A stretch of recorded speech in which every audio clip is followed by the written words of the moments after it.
What's up, guys? This is Mr. Martin here. We're going to go over your voice lesson. We're going to kind of just talk our way through it and describe it because we came to the decision. A few of you guys were asking, it would be easier to follow along and know what to do if we could, just walk our way through it. It's going to be quick, easy, and fun, with this kind of input to help you guys out. So we got a poem here for today's voice lesson for August 20th.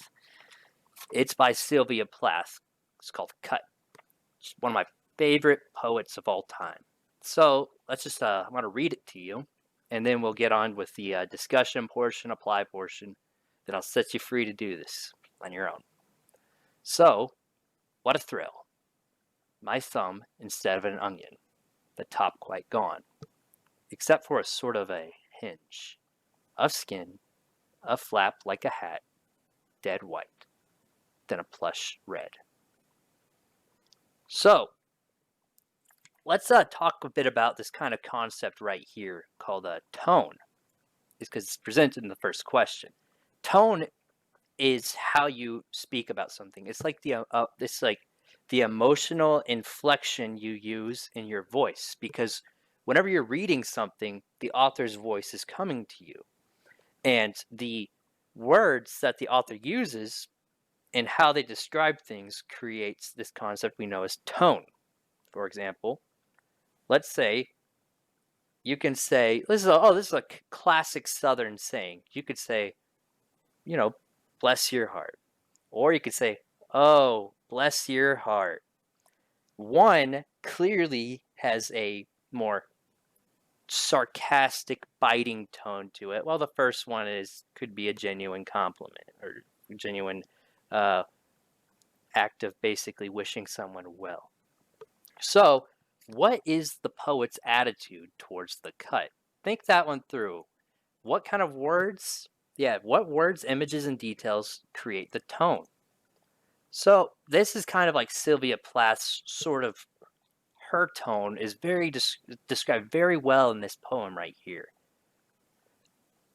I'm not going to give you the exact answer here, but she kind of looks at the world for what it is. She's a very, very hyper-realist kind of person. Now, if you look at the world objectively, what it is, you cut away all the emotions and stuff like that. What are you kind of left with? What kind of feelings? So that's question one of this discussion portion. Now, question two. So in the second stanza, first of all, just in case you don't know what a stanza is, not judging. So this is like a stanza, and this is a stanza. Essentially, a stanza is just a fancy word for a paragraph in a poem. Anytime there's like basically a line break and another block of text, that's a stanza. So, Plath uses colors to intensify the tone. So, she makes the tone more apparent. She brings it out more to you. What's going on here? That's what intensify means here. So, the flap of skin is a dead white. The color is a red plush. What attitude towards the cut, by implication towards life itself, does this reveal? I'm not going to give you the answer here, but if you cut your finger open, would you be describing it like that? Or, I really doubt it. I'm a big baby. I would cut my finger open, I'd freak out. So, but if you cut away all that emotion, what's kind of left when you're looking at it, the description of it? So, this is the fun part right here. Apply. Write a short description of an automobile accident. Create a tone of complete objectivity, as if you were from another planet and had no emotional reaction to the accident. So let me give you a real life parallel here to help it get you into the mindset. You know how you're like walking, it's a nice summer day, you're walking and walking and walking, and then oops, you stepped on something. You look down and you stepped on a bug. I'm willing to bet at least 90% of us go like, oh well, whatever. If you look at the bug, move on. That's the kind of mindset I want you to get in for this apply portion. Now, so describe how the lack of emotion alters the tone of the accident. Normally, car accidents are very, very terrifying things. Even the smallest ones. You bump into somebody's car, it's an absolute freak out session.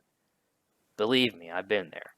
So, but if you got rid of that emotion, you removed all that freaking out and stuff like that, what's left? Look at the car accident for what it is, with no emotional reaction, and use words to describe just what you would see. About 3 to 5 sentences to describe the car accident, and then 3 to 5 sentences afterwards to describe how the lack of emotion alters the tone of the accident. What does it do to the accident? Does it actually, in a way, make it more horrifying because you're saying it for what it is?